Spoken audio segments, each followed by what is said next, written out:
Hello friends, how are you all. कैसे हैं friends. तो मैं नीतू कुमारी सिंह, आप सभी का मेरे चैनल जियो एजुकेशन गुरु पे वेलकम है फ्रेंड्स। तो आप सभी कैसे हैं। उम्मीद करती हूँ कि आप सभी स्वस्थ होंगे, मस्त होंगे और अपनी स्टडी में व्यस्त होंगे, क्योंकि एग्ज़ाम का अब बिल्कुल भी समय नहीं है फ्रेंड्स। इसलिए मैं आप लोगों के लिए मास्टर वीडियो बना रही हूँ। मैंने पार्ट 1 करवा दिया है, वो आप प्लेलिस्ट पर जाके देख ले।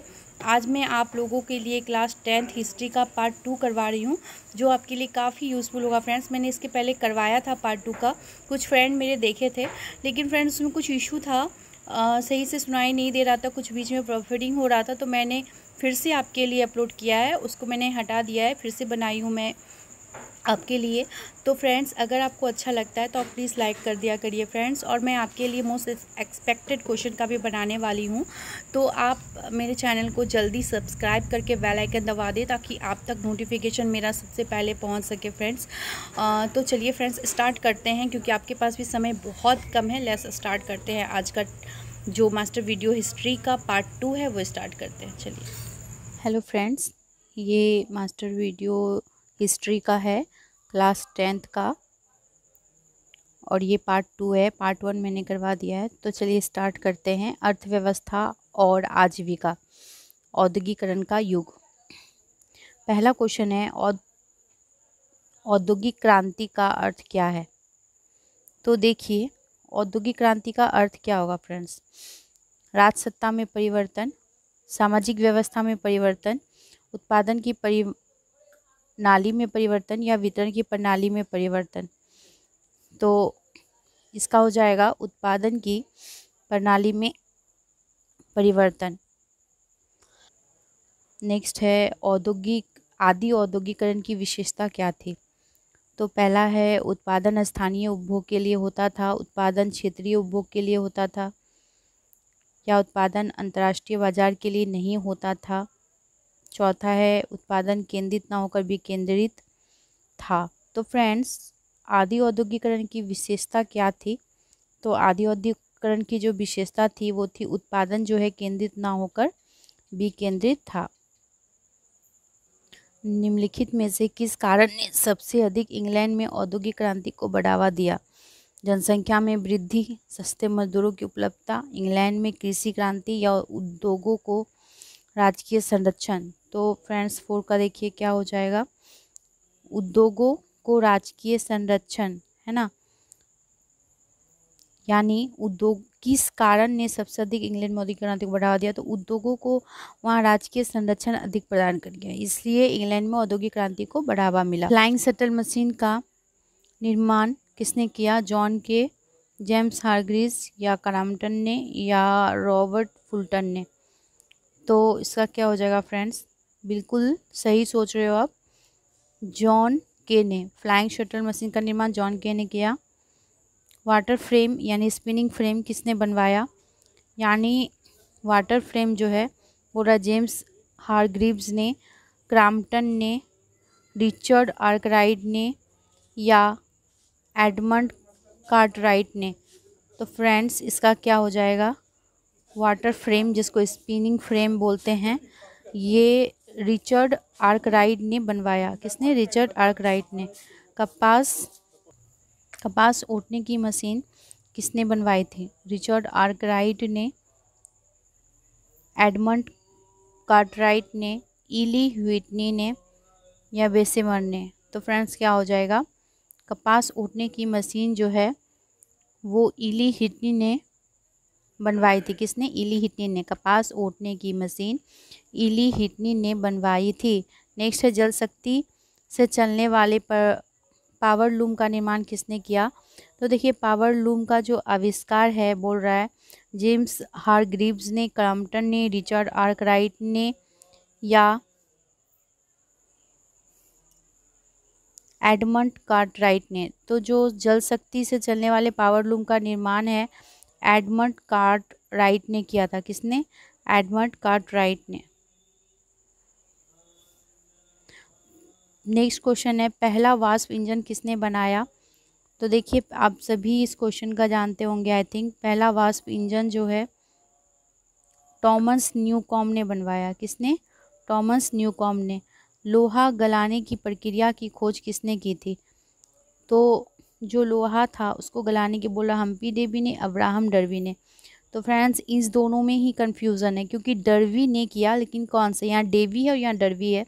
तो लोहा गलाने की प्रक्रिया की खोज अब्राहम डर्बी ने किया। किसने? अब्राहम डर्बी ने। वयस्क मताधिकार की व्यवस्था इंग्लैंड में किस वर्ष की गई?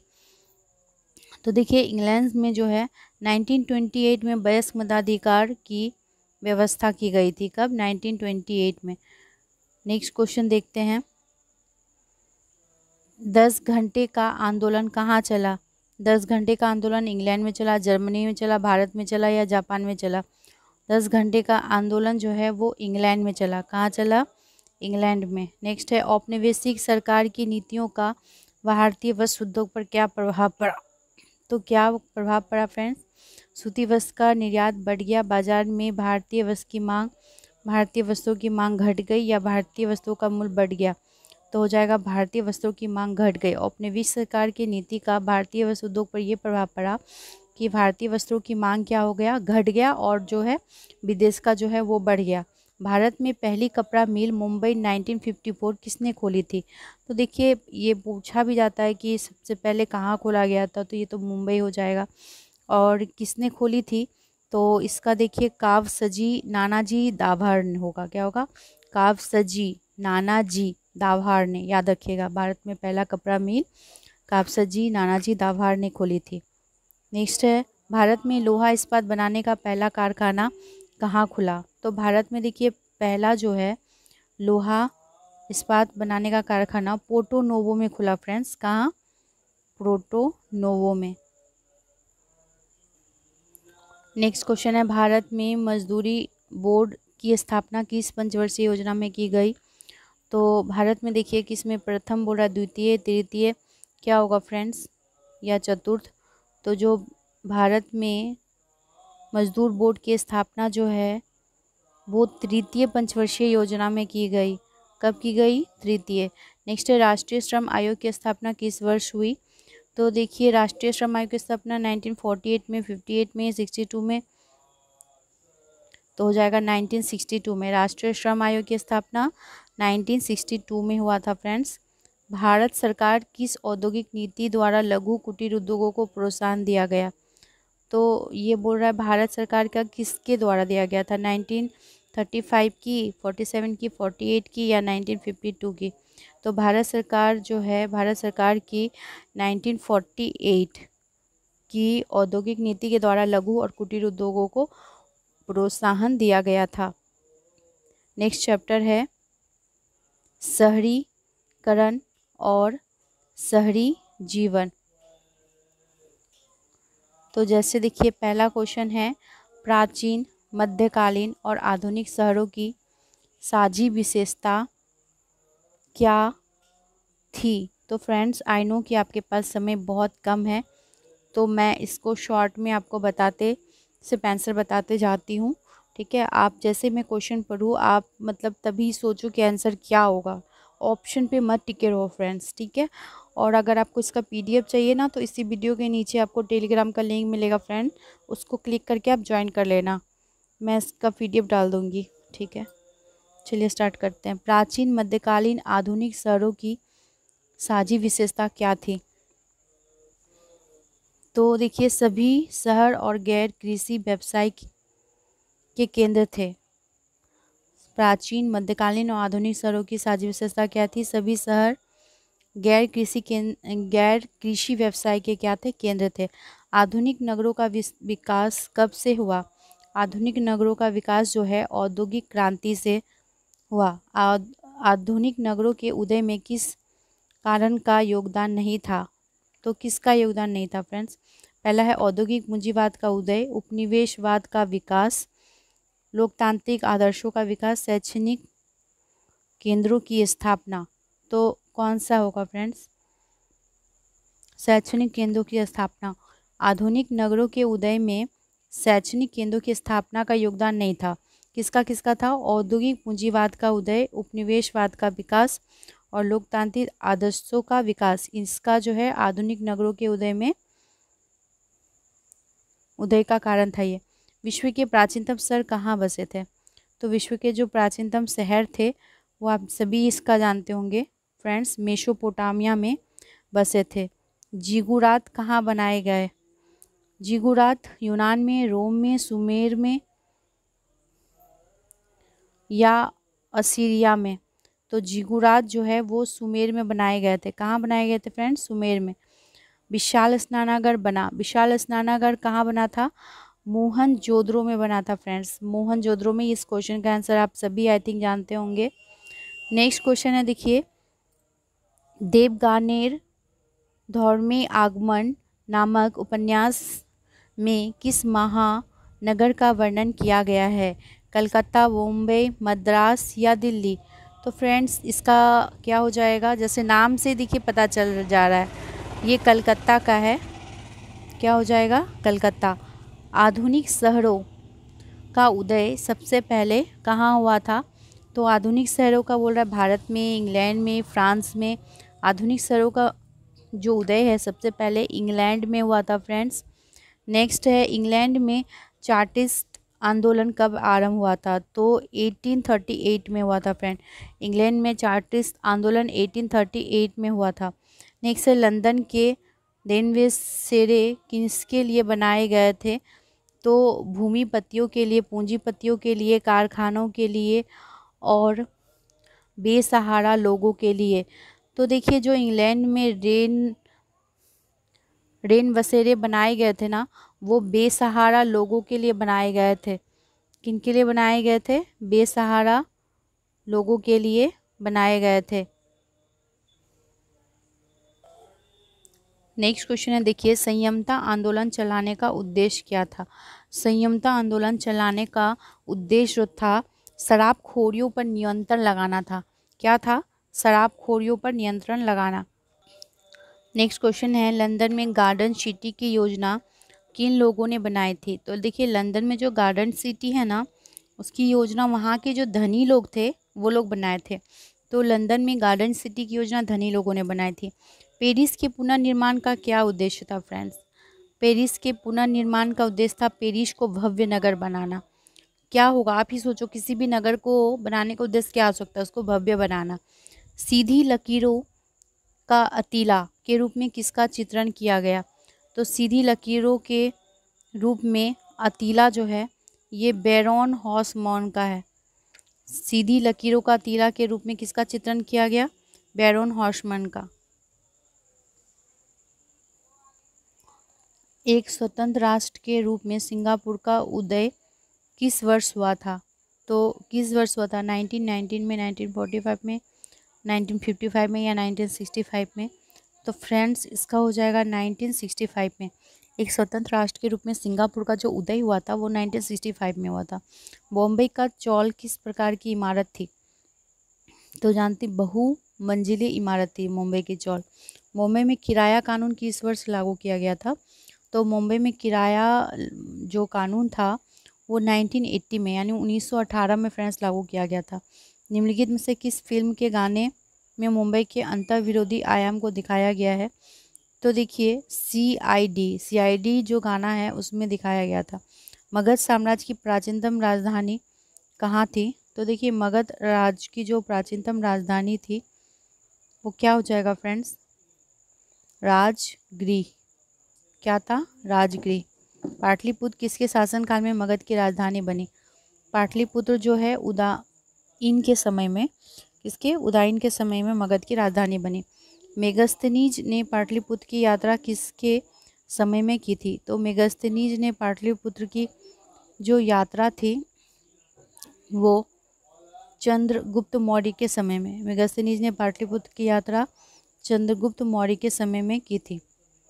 नेक्स्ट है, फाहियान के अनुसार पाटलिपुत्र नगर वाले प्रतिवर्ष युद्ध और बोधिसत्व का जुलूस कितने रथों पर निकालते थे? तो कितने रथों पे निकालते थे फ्रेंड? 4, 8, 16, 20। तो हो जाएगा 20 रथों पे निकालते थे। नेक्स्ट, तख्त श्री हरमंदर जी साहिब कहाँ स्थित है? तो तख्त श्री जो हरमंदर जी साहिब है ये आई थिंक आप सभी को पता होगा, है ना? सही सोच रहे हैं, पटना साहिब में है। कहाँ है फ्रेंड्स? नाम में ये देखिए साहिब और पटना साहिब, ये आपको याद रहेगा, भूलोगे नहीं। पटना में गोलघर का निर्माण किस वर्ष किया गया? तो पटना में गोलघर का निर्माण जो है 1786 में किया गया था। कब किया गया था? 1786 में। अब हम देखेंगे व्यापार और भूमंडलीकरण। अलेक्जेंड्रिया किस सागर के मुहाने पर बसा हुआ था? अलेक्जेंड्रिया फ्रेंड्स किस सागर बोल रहा है? काला सागर, लाल सागर या अरब सागर? तो इसका हो जाएगा देखिए लाल सागर। अलेक्जेंड्रिया लाल सागर के मुहाने पर बसा हुआ था। नेक्स्ट, नूडल्स किस मूल का था? नूडल चीन का। क्रिस्टोफर कोलंबस आलू कहाँ से यूरोप लाए थे? आलू देखिए इंग्लैंड से, अमेरिका से, भारत से, तो अमेरिका से आलू आया था। ठीक है, कहाँ से? अमेरिका से। नेक्स्ट क्वेश्चन है, अमेरिका में गुलाम कहाँ से ले जाए जाते थे? अमेरिका में गुलाम पुर्तगाल से, स्पेन से या अफ्रीका से? तो अमेरिका में जो गुलाम ले जाए जाते थे वो अफ्रीका से ले जाए जाते थे। अंतर्राष्ट्रीय आर्थिक विनिमय का प्रवाह किस प्रकार के प्रभाव पर आधारित नहीं है? तो किस प्रकार के प्रभाव पर आधारित नहीं है फ्रेंड्स? तो इसका बोल रहा व्यापार, श्रम, पूंजी या उद्योग? तो इसका होगा उद्योग। अंतर्राष्ट्रीय आर्थिक विनिमय का प्रभाव उद्योग पर आधारित नहीं था, लेकिन व्यापार, श्रम और पूंजी पर था। नेक्स्ट है, कॉर्न लॉ द्वारा ब्रिटेन में किस अनाज का आयात प्रतिबंधित कर दिया गया? तो देखिए कॉर्न लॉ द्वारा किसका कर दिया गया? मक्का का। कॉर्न लॉ द्वारा ब्रिटेन में मक्का अनाज का आयात प्रतिबंधित कर दिया गया। इंग्लैंड कपास का आयात मुख्य रूप से कहाँ से करता था? तो इंग्लैंड जो है वो भारत बोल रहा, इंग्लैंड कहाँ से करता था? कपास से करता था, चीन से करता था, फ्रांस से करता था। तो इंग्लैंड जो है वो भारत से करता था। इंग्लैंड कपास का आयात मुख्य रूप से भारत से करता था। यूरोपीय राष्ट्रों ने अफ्रीका का आपसी बंटवारा किस वर्ष किया? तो किस वर्ष किया फ्रेंड? 1870 में, 1885 में, 1905 में या 1919 में? तो 1885 होगा। यूरोपीय राष्ट्रों ने अफ्रीका का आपसी बंटवारा 1885 में किया। गिरमिटिया श्रमिक किन्हें कहा जाता था? गिरमिटिया श्रमिक जो है जिन्हें अनुबंध या एग्रीमेंट के अंतर्गत ले जाया गया, उन्हें गिरमिटिया श्रमिक कहते थे। किससे कहते थे? जिन्हें अनुबंध पे ले जाया जाता था। फिर भारत के किस प्रदेश के अधिकांश गिरमिटिया श्रमिक बाहर ले गए? तो देखिए किस प्रदेश का बोल रहा है? राजस्थान, केरल, पंजाब या उत्तर प्रदेश? तो उत्तर प्रदेश के अधिकांश गिरमिटिया श्रमिकों को बाहर ले जाया गया। ब्रिटिश सरकार ने गिरमिटिया श्रमिकों की व्यवस्था किस वर्ष समाप्त की? तो किस वर्ष समाप्त की थी फ्रेंड्स? 1921 में। ब्रिटिश सरकार ने जो गिरमिटिया श्रमिकों की व्यवस्था थी वो 1921 में समाप्त की थी। धन निष्कासन के सिद्धांत का प्रतिपादन किसने किया था? तो देखिए धन निष्कासन के सिद्धांत का प्रतिपादन बोल रहा है फिरोज शाह मेहता ने, बाल गंगाधर तिलक ने, दादा भाई नेरोजी ने। तो क्या हो जाएगा फ्रेंड्स? तो देखिए इसका जो होगा वो हो जाएगा दादा भाई नेरोजी ने।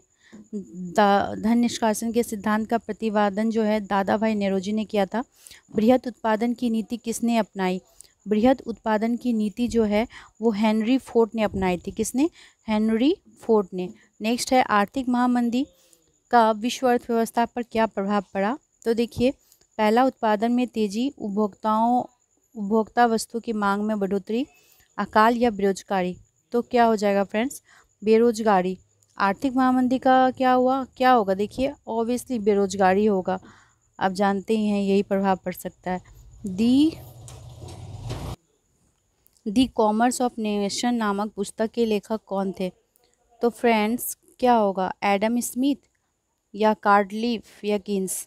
तो दी कॉमर्स ऑफ नेशन नामक पुस्तक के लेखक जो थे वो कार्डलीफ थे। कौन थे? कार्डलीफ। आर्थिक महामंदी से कौन देश सबसे कम प्रभावित हुआ? अमेरिका, ब्रिटेन या फ्रांस? तो आर्थिक महामंदी से सबसे ज़्यादा फ्रांस प्रभावित हुआ था। नेक्स्ट, भारत में आर्थिक महामंदी का सबसे बुरा प्रभाव किस वर्ग पर पड़ा? तो आप जानते ही हैं सबसे ज़्यादा किसानों पे ही पड़ता है। नेक्स्ट है, विश्व अर्थव्यवस्था को सुधारने में किससे सहायता मिली? तो किससे सहायता मिली थी? भारत से जो सोने का निर्यात हुआ था ना फ्रेंड्स, भारत से, तभी भारत से बहुत सारा सोना का निर्यात हुआ था, इससे उसको विश्व अर्थव्यवस्था को सुधारने में सहायता मिली थी। किस अमेरिकी राष्ट्रपति ने न्यू डील लागू की थी? किसने की थी? वुडरो विल्सन ने, आइजनहावर ने या एडी रूजवेल्ट ने?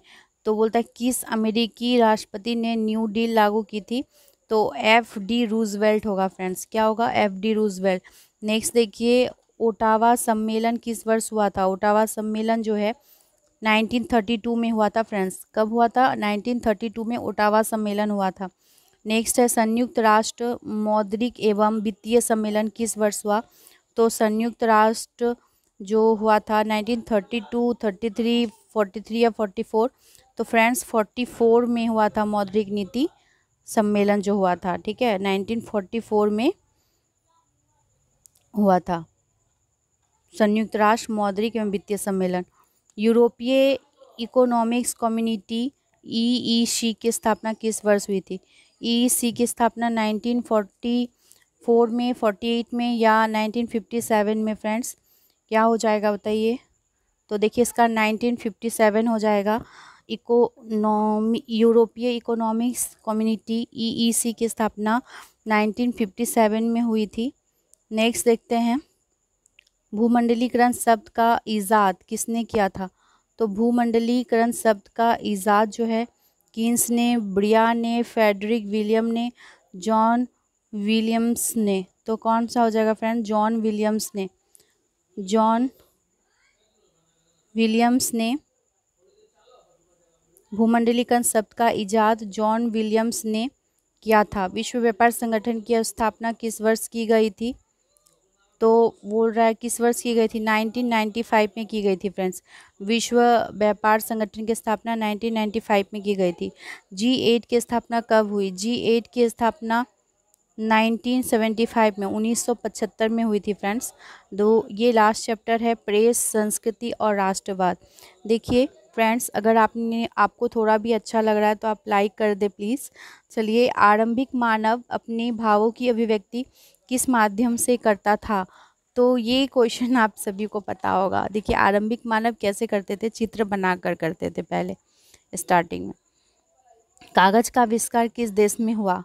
तो देखिए, कागज़ का जो आविष्कार है ना, वो चीन में हुआ था। कहाँ हुआ था? चीन में कागज़ का आविष्कार हुआ था। वुड ब्लॉक छपाई की तकनीक जो है सबसे पहले कहाँ विकसित की गई थी? तो वुड ब्लॉक की जो है ना, वो चीन में सबसे पहले विकसित की गई थी। ब्लॉक प्रिंटिंग का चलन किससे प्रारंभ हुआ था? किससे प्रारंभ हुआ था? अक्षरों की छाप बनाने से। किससे? अक्षरों की छाप बनाने से। एकोडियन शैली में कौन सी पुस्तकें प्रकाशित हुई थी? एकोडियन शैली में जो है ना, चीनी पुस्तकें प्रकाशित हुई थी। जापान में छपाई की तकनीक किसके द्वारा लाई गई थी फ्रेंड्स? जापान में छपाई की जो तकनीक है, बोल रहा है मंगोल विजेताओं द्वारा, यूरोपीय व्यापारियों द्वारा, ईसाई धर्म प्रचारकों द्वारा, चीनी बौद्ध भिक्षुओं द्वारा। तो फ्रेंड्स इसका क्या हो जाएगा बताइए? जापान में छपाई तकनीक जो है चीनी बौद्ध भिक्षुओं द्वारा लाया गया था। नेक्स्ट है, जापान में पहली पुस्तक किस वर्ष छपी थी? तो जापान में जो है ना, पहली पुस्तक वो 868 ईस्वी में। कब? 868 ईस्वी में छपी थी। यूरोप में वुड ब्लॉक छपाई की तकनीक कब पहुंची? तो यूरोप में ना 1295 यानी 1295 में यूरोप में वुड ब्लॉक की छपाई की तकनीक जो है वो पहुंची थी। यूरोप में कागज़ बनाने का पहला कारखाना कहाँ खोला गया? तो देखिए, सबसे पहला कारखाना जो है फ्रेंड्स, वो कहाँ खोला गया था? जर्मनी में। यूरोप में पहला कारखाना जर्मनी में खोला गया था। गुटेनबर्ग प्रेस में छपी हुई पहली पुस्तक कौन सी थी? गुटेनबर्ग में छपी हुई पहली पुस्तक जो है वो क्या थी? बाइबिल थी फ्रेंड, बाइबिल। 95 स्थापनाएं किसने लिखी? तो 95 स्थापनाएं जो है मार्टिन लूथर ने लिखी थी। 95 स्थापना किसने लिखी? मार्टिन लूथर ने लिखी थी। फ्रांस में छपी विलियोथीक ब्लू पुस्तकें कैसी थी? तो इसका हो जाएगा सस्ती थी। कैसी थी? सस्ती थी। इंग्लैंड में पेनी चैप बुक्स किन के लिए छापी गई थी फ्रेंड्स? किन के लिए छापी गई थी? सर्वसाधारण पाठकों के लिए छापी गई थी। किन के लिए छापी गई थी? सर्वसाधारण जो पाठक थे उनके लिए पेनी चैम बुक्स छापी गई थी इंग्लैंड में। पेनी चैम बुक्स। मेरा बचपन मेरा विश्वविद्यालय नामक पुस्तक किसने लिखा था? मेरा पुस्तक मेरा विश्वविद्यालय मैक्सिम गोर्की, याद रखिएगा फ्रेंड्स, मैक्सिम गोर्की जो है इन्होंने लिखा था। मेरा बचपन और मेरा विश्वविद्यालय नामक पुस्तक लिखा था। बेलनाकार प्रेस का आविष्कार किसने किया था? बेलनाकार प्रेस का स्थापना रिचर्ड एम हो ने किया था। किसने किया था? रिचर्ड एम हो ने। भारत में छापे खाने का पहली बार कहाँ खोला गया? भारत में छापा खाना पहली बार जो है गोवा में खोला गया था फ्रेंड्स। कहाँ पे? गोवा में सॉरी। भारत में पहला समाचार पत्र किसने प्रकाशित किया था? पहला समाचार पत्र जो है विलियम बोल्ट्स ने। किसने? विलियम बोल्ट्स ने किया था। नेक्स्ट है अंग्रेजी भाषा में बंगाल गजट का प्रकाशन किसने आरंभ किया? अंग्रेजी भाषा में जो है Bengal gazette James Augustus Hicky ने। अंग्रेजी भाषा में बंगाल गजट किसने लिखा था? जेम्स अगस्टस हिक्की ने। देसी भाषा में भारतीयों द्वारा प्रकाशित पहला समाचार पत्र कौन सा था? तो देखिए देसी भाषा में जो पहला था समाचार पत्र वो था बंगाल गजट। देसी भाषा में पहला समाचार पत्र क्या था? बंगाल गजट। संवाद कौमुदी का प्रकाशन किस भाषा में हुआ था? संवाद कौमुदी जो होता है उसका हो जाएगा पाइनियर। क्या होगा फ्रेंड्स? पाइनियर। अमृत बाजार पत्रिका का प्रकाशन किसने आरंभ किया? अमृत बाजार पत्रिका का जो है देखिए ये हो जाएगा आपको अमृत बाजार का फ्रेंड्स मनमोहन घोष ने किया था। अमृत बाजार पत्रिका का प्रकाशन किसने किया? मनमोहन घोष ने। नेक्स्ट है देखिए बाल गंगाधर तिलक ने मराठा का प्रकाशन किस भाषा में किया था? तो बाल गंगाधर तिलक ने मराठा का प्रकाशन अंग्रेजी में किया था। नेक्स्ट है श्रीमती एनी बेसेंट ने अपने किस समाचार पत्र द्वारा गृह शासन आंदोलन का प्रचार किया था? ठीक है, तो किसके द्वारा किया था फ्रेंड्स? न्यू इंडिया के द्वारा किया था। श्रीमती एनी बेसेंट ने न्यू इंडिया के द्वारा। भारतीय समाचार पत्रों के मुक्तिदाता के रूप में कौन गवर्नर जनरल विख्यात हैं? तो कौन गवर्नर जनरल विख्यात है? तो बेलेस्ली हो जाएगा। बेलेस्ली फ्रेंड्स खो हो जाएगा। तो फ्रेंड्स थैंक यू, कंप्लीट हो गया टोटल क्लास 10th का हिस्ट्री का जो है ऑल चैप्टर मैंने आपको करवा दिया है। उम्मीद करती हूँ आपके लिए काफ़ी यूज़फुल होगा फ्रेंड्स। आपने अगर अभी तक मेरे चैनल को सब्सक्राइब नहीं किया तो आप जल्द से जल्द करें और अपने फ्रेंड को भी बताएं जियो एजुकेशन गुरु के बारे में। Thank you.